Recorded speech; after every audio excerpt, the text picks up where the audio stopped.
உங்களுடைய கிறிஸ்தவ வாழ்வு ஆசீர்வாதமாய் இருக்க காரணம் ஏன் தெரியுமா? நீங்கள் கிறிஸ்துவுக்குள் வாழ்கிறீர்கள், புது சிருஷ்டியாய் இருக்கிறீர்கள்.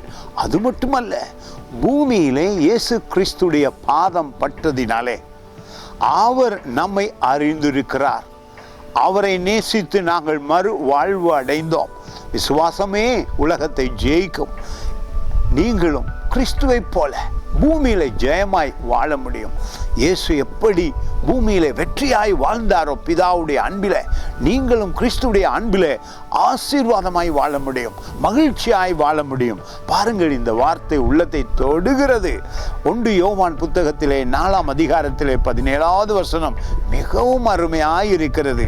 நியாய தீர்ப்பு நாளிலே நமக்கு தைரியம் உண்டாயிருக்கத்தக்கதாக, பாருங்கள், தைரியமாய் பூமியிலே வாழ முடியும்.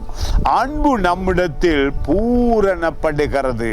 இயேசு கிறிஸ்து உங்களை பூரணமாய் நேசிக்கிறார். அவருடைய பிள்ளையாய் மாறி இருக்கிறோம். மிக அருமையாயிருக்கிறது. ஏனென்றால் அவர் இருக்கிற பிரகாரமாக நாமும் இந்த உலகத்திலே இருக்கிறோம்.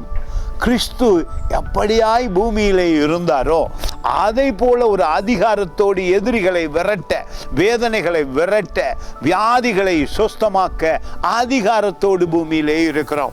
இயேசு கிறிஸ்து உங்களை மிகவும் மிகவும் அதிகமாய் நேசிக்கிறாரே, அவருடைய அன்பு சொல்லி முடியாதது. அவரை போல் தைரியமாய் பூமியிலே இந்த காலத்திலும் எந்த காலத்திலும் இருக்க முடியும் என்று நினையுங்கள்.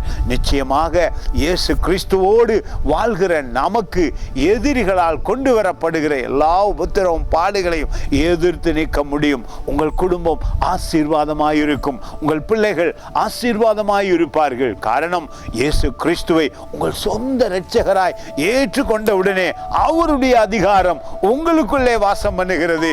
வெற்றியும் உங்களுக்கு உண்டாய் இருக்கிறது. God bless you.